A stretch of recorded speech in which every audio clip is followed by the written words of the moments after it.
Okay मित्रांनो, study मॅथमध्ये सर्वांचे स्वागत करतो. जर का तुम्हाला सीटीटी क्रॅक करायचे असेल तर सिंपल इंटरेस्टशी रिलेटेड म्हणजे साधारण बॅचशी रिलेटेड तुम्हाला प्रश्नाचे उत्तर आलेच पाहिजे.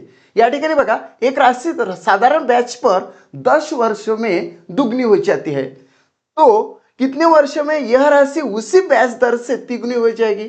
आपल्या भाषेमध्ये सांगतोय की जर एखादी मूळ किंमत साधारण व्याज पर म्हणजे आपल्या सिंपल इंटरेस्टवर 10 वर्षामध्ये दुप्पट होत असेल तर किती वर्षामध्ये तीच राशी तिप्पट होणार, असं त्याचं आहे.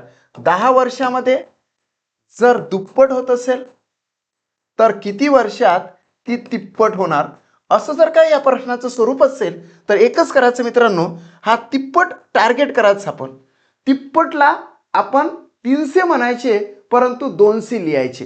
300 म्हणायचे परंतु काय लिहायचे, आपण 200 लिहायचे. लिहिले 200 लिहिल्यानंतर सरळ सरळ जेवढे वर्ष दिलेले असेल ना सुरुवातीला, म्हणजे 10 वर्षामध्ये दुप्पट होते म्हणून डिवायडेड बाय काय करायचं, 10 करायचं. हे 10 वर्ष करायचं झालं. म्हणजेच आपल्याला प्रॉपर आन्सर येते 20 वर्ष. याचा अर्थ असा की एक राशि साधारण बैच पर 10 वर्ष में दुगनी हो जाती है तो वही राशि उसी साधारण बैच पर 20 वर्ष में तिगुनी यानी की तिप्पट हो जाएगी. प्रॉपरली आन्सर येते मित्रांनो 20%. हीच ट्रिक्स तुम्ही वापरा, तुमचं आन्सर विदिन सम सेकंडमध्ये येणार आहे.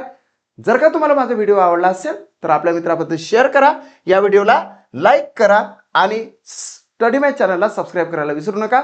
तुमच्या पुढे आन्सर मी प्रॉपरली दिलेलंच आहे. थँक्यू.